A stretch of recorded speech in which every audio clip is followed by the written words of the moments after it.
ले रहे सर, अभी तक सर आपके द्वारा क्या क्या ठोस रणनीति इसमें बनाई गई है सर? देखिए, मैं समझता हूँ कि 6 भीमताल विधानसभा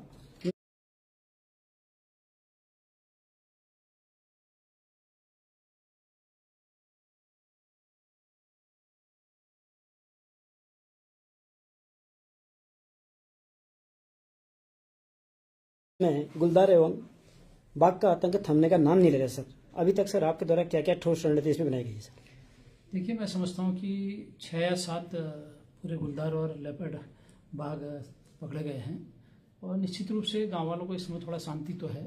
जिस गांव में ये घटना हुई थी वहाँ के प्रधान ये बुलेडे जी भी यहाँ पर आए हैं, जो एक 30 वर्षीय बालक को तैजून अपना निवाला बनाया था।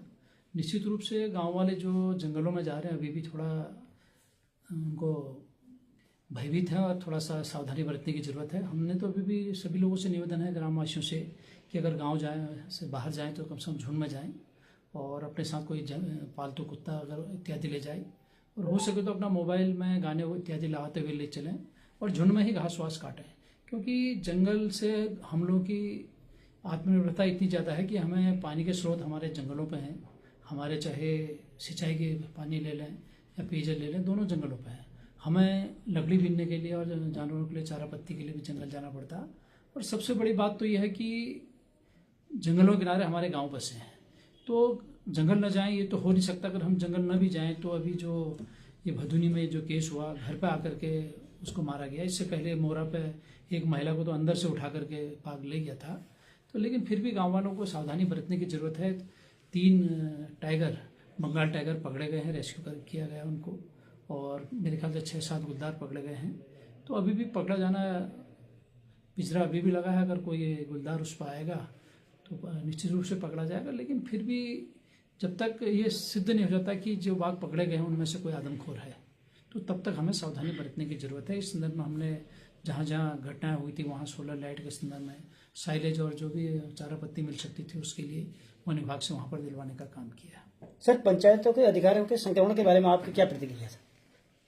देखो, वास्तव में पंचायत एक ऐसा माध्यम है जो सरकार की योजनाओं को जन जन तक, गांव तक, अंतिम व्यक्ति तक पहुंचा सकती है।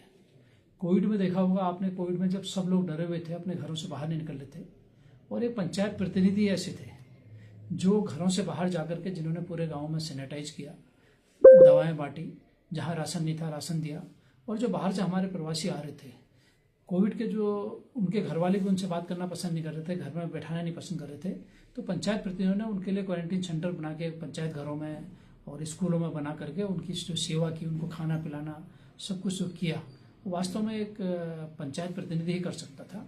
और जो इस बीच अभी थोड़ा जो पंचायतें, पहले ग्राम पंचायतें नक्शा पास करती थी, जो भी गाँव में काम होते थे, खासतौर से जो आवास वगैरह बनते थे, उनका अधिकार अब छीनना वास्तव में दुर्भाग्यपूर्ण है।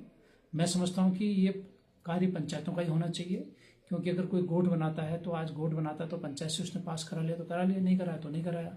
लेकिन अब आने वाले समय में अगर वो होगा तो प्राधिकरण के पास उनको जाना पड़ेगा, और प्राधिकरण के पास जाना गाँव वालों के हर व्यक्ति के बस की बात नहीं है, और कि जितना उसका आर्थिक रूप से नुकसान होगा, समय का नुकसान होगा, तो उसकी भरपाई कोई नहीं कर पाएगा। सर, भीमताल विधानसभा में ओलावृष्टि भी हो रही है, अंधड़ भी चल रही है सर, किसानों के लिए आपके द्वारा क्या ठोस रणनीति बनाई जा रही है? देखिए, उसमें सर्वे हमने करवा दी थी जहाँ जहाँ ओलावृष्टि हुई है। निश्चित रूप से इस बार अगर पहले बार की तरह से अगर इंश्योरेंस की राशि कम मिली या मुआवजा कम मिला, तो उसके लिए जो भी ग्रामवासी चाहेंगे, जो भी काश्तकार चाहेंगे, तो उसके लिए कार्रवाई की जाएगी। चाहे उसके लिए धरना करना पड़े, चाहे अनशन करना पड़े, चाहे उनके साथ जो भी वो लोग करेंगे हम उनके साथ खड़े रहेंगे। और मेरा तो ये इंश्योरेंस कंपनी से भी कहना है कि पिछले बार की तरह पुनरावृत्ति न करे कि 5-5 हज़ार रुपये के प्रीमियम लेने के बाद 1,000-2,000 रुपये जहाँ बहुत ज़्यादा नुकसान हुआ उनको दिया, तो ये भी गलत है। अगर ऐसी इस तरह की घटनाएं ना हो, ये हमारा प्रयास है। धन्यवाद सर जी। हाँ मैडम जी, आप किस मुद्दे को लेकर पहुंचे हैं आज यहाँ पर? नमस्कार, मेरा नाम ऋतु बिष्ट है। हम सर के पास तो हमेशा पहुंचते रहते हैं, क्योंकि सर जो भी हम समस्या लेके आते हैं वो सर उस समस्या का समाधान करते हैं। जैसे बाघ हो, कोई भी सोलर लाइट हो, कोई भी समस्या हो तो सर उसका समाधान करते हैं। धन्यवाद। हाँ सर जी, आप क्या कहना चाहते हैं? नमस्कार, मैं ग्रामीण समाचार का स्वागत करता हूं, और मैं ग्राम प्रधान बलूटी हमारा समस्या बाकी मुख्य थी, जो प्रमुख जी द्वारा हमें कोऑपरेट किया गया और हमारी समस्याओं को सॉल्व किया गया। अभी तक क्या क्या ठोस रणनीति की गई वहाँ पर? वहाँ पर अभी सोलर लाइटें लगी हैं और चारा पत्ती मिली है फॉरेस्ट से, और प्रमुख जी द्वारा उसमें गाइडलाइंस दी गई हैं। धन्यवाद। हाँ सर जी, आप एक किसानों के मसीहा के तरीके के पद पर बैठे हैं, आप क्या कर रहे हैं? सबसे पहले आप सभी का मैं धन्यवाद करना चाहता हूं। जैसे कि आज साप्ताहिक यहाँ पर जनता दरबार भीमताल के ब्लॉक कार्यालय में माननीय ब्लॉक प्रमुख डॉक्टर हरी बिष्ट जी द्वारा लगाया जाता है, तो यहाँ पर आप देख सकते हैं बहुत सारे जनप्रतिनिधि और सामाजिक कार्यकर्ता आए हुए हैं और हम भी एक दूरस्थ क्षेत्र से आए हुए हैं।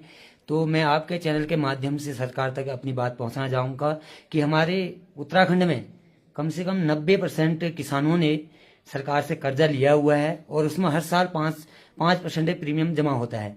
तो उसके बावजूद भी हमारे, आपने देखा होगा, आए दिनों में बाढ़ से क्षतिग्रस्त और ओलावृष्टि से क्षतिग्रस्त फसल हुई है किसानों की, लेकिन उसमें मात्र 1% हमको बीमा दिया गया। तो और मैं दूसरा सरकार से अपील करना चाहूंगा कि हमारे पास ऐसे ऐसे किसान भी हैं जिनकी उम्र 60 साल से ऊपर हो चुकी है, वो भी इस बैंक के ऋणधारी हैं, लेकिन मैं अनुरोध करना चाहता हूं कि ऐसे किसान जो बैंक तक नहीं पहुंच पाता है, क्या तो उनका ऋण माफ किया जाए, क्या उनका जो भी हर साल उनकी केवाईसी होती है, रिन्यूअल होता है, उसको बैंक और कर्मचारी उनके किसानों के घर तक पहुंच के उनको किया जाए और उस किसान को सुविधा दी जाए। तो इसीलिए आप यह बात आपके माध्यम से सरकार तक पहुंचाना चाहते हैं। धन्यवाद। माननीय ब्लॉक प्रमुख जी ने कहा, मैं उस माटी का वृक्ष नहीं जिसको नदियों ने सींचा है, बंजर धरती में पलकर मैंने मृत्यु से जीवन को खींचा है, मैं पत्थर पर लिखी इबारत हूँ, तुम मुझे शिष्य से कब तक